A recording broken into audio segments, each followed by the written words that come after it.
What is happening, YouTube? Welcome back to another brand new episode of the Savant Life. And on this one, we're going to be doing something a little different. I am not going to be riding a bike, but I will be talking about three very hotly anticipated bikes that will be hitting the Indian market in 2017. Now, you see, there are two kinds of people. One, people who love fared bikes, and those who wonder why people love fared bikes. If you're in the first category, then this video is just for you because we will be taking a look at the three most anticipated fared bikes that will be coming to India in 2017. So without any further ado, let's get this show started.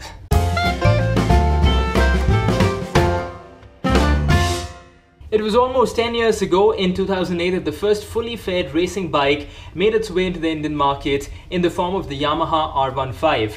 Now, of course, we had the Charisma before that as well, but call it my own personal bias, I somehow don't think of it as a fully fared racing bike. And the Yamaha R15 was really the bike that captured the imaginations of racing enthusiasts all over the country and set a benchmark for other manufacturers to follow. And follow they did, because a few years later you had Honda and KTM come in with their own much better, much bigger racing bikes like the Honda CBR 250 and the KTM RC390. And of course, with the introduction of the Yamaha R3 and the Ninja 300, you can safely say that the fared biking segment in India is alive and kicking. So with all of the build-up out of the way, let's go ahead and take a look at the three fared bikes that will be launched in India that will stir up the market once again and get people to sit up and take notice.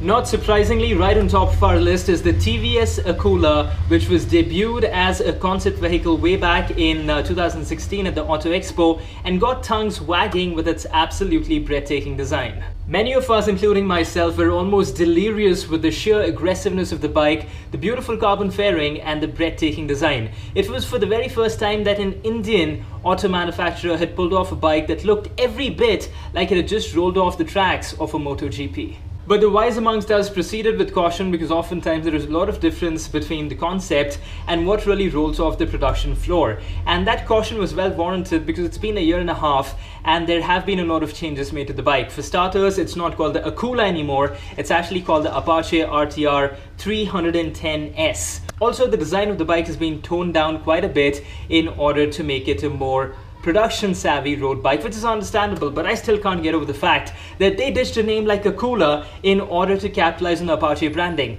Now, I also understand why TVS did this, because they're traditionally not a very marketing savvy company. They're very conservative in their marketing approach, and I guess instead of choosing to build its own unique identity, they wanted to cater to the casual audiences who are not that tuned with the developments in the auto world by having a name that has been synonymous with the Indian biking market for well over 10 years. But anyways, coming back to the bike itself, if the deluge of spy shots are anything to go by, the Akula, and yes, I'm still going to call that, seems to be coming along fairly well. The bike still retains a fair degree of design inspiration from the original concept, and it seems to have struck the right balance between style and practicality. Looks like a great package overall to me from what you can make out from the spy shots. It shares the same platform as the BMW G310R and has a single-cylinder liquid-cooled 313cc engine, which is matched up with a 6-speed gearbox. The engine that is developed by BMW is capable of producing 34 bhp and 28 Nm of torque, which is fairly impressive. The concept that was showcased at the Auto Expo had adjustable suspension and a steering damper because of its track-focused personality, but that is likely to be missing in the road-ready version. The most obvious competition to the Akula will be from the RC390, the Ninja 300 and the Yamaha R3, but considering the fact that TVS would be manufacturing this bike in their Hosur facility, it allows them to price it really aggressively in the 1.5 to 1.8 lakh range, and I think that will hit the spot as far as the price-sensitive Indian market is concerned. The bike is expected to launch sometime in July or August, and I, for one, cannot wait.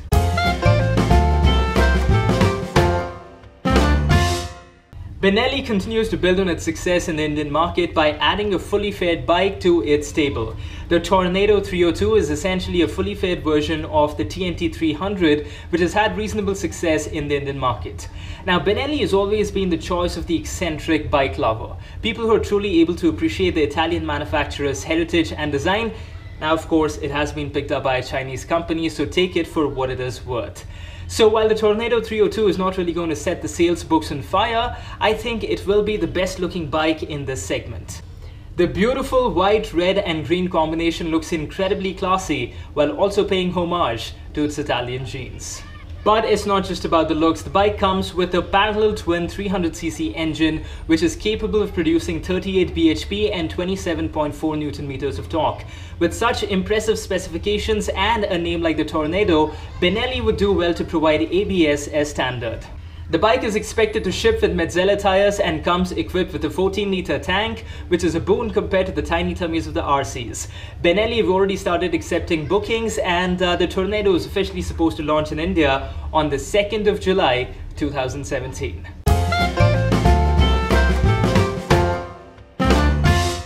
Now, the Hero HX 250R has turned out to be a red herring of sorts because it was showcased at the Auto Expo all the way back in 2014 and is yet to see the light of the day in the Indian market.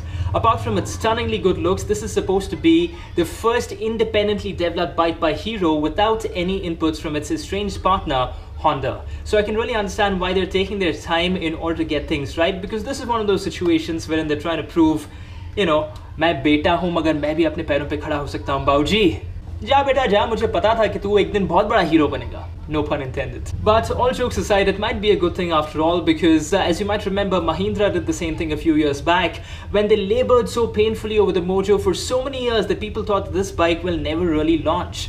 But when it did, it turned out to be a solid offering, and I think if Hero can do the same thing as well to just get the nuts and bolts absolutely right, they might have a winner on their hands. The Hero HX 250R has at its core a single-cylinder 250cc liquid-cooled engine that produces a rather surprising 31 bhp and 26 Nm of torque. The bike is also expected to be super light at 139 kgs, but all other details remain fairly sketchy at this point. All we know is that Hero plans to launch this bike sometime this year at an expected price range of 1.5 to 1.8 lakhs, and if they truly do that, we will definitely have something to lick our lips about. So there you have it, guys. Those are the three most anticipated Fed bikes to be launching in India this year, and I'm really sorry about all of the noise that the kids are making, but you know, it's a Saturday, they're playing cricket downstairs, and this is the only time that I had to make the video. So if you had to sit through that and you found that annoying, I totally understand, and I'm really sorry about that. But anyways, coming back to the topic at hand once again, do let me know in the comment section below which one of these three bikes is your favorite, and if you're planning to break the bank and bring one of these beauties home. Also, if you found this video useful, then do hit that like button and share it with your dost log. And as always, if this is your first time around at the Savant Life, then make sure that you hit that subscribe button. And while you're at it, also click on the bell icon so that you can be notified when I put out more new videos. I have half a mind to go down and kick those tiny butts, but I think I'm going to control myself and just get on with the rest of my weekend as you should. Thank you so much for watching, the patience and all of that good stuff. I'll see you the next time around. Until then, thank you so much. Take care, ride safe. I am so amped up. But I shall not do it. But I shall not do it. Take care, ride safe. I'll see you the next time around.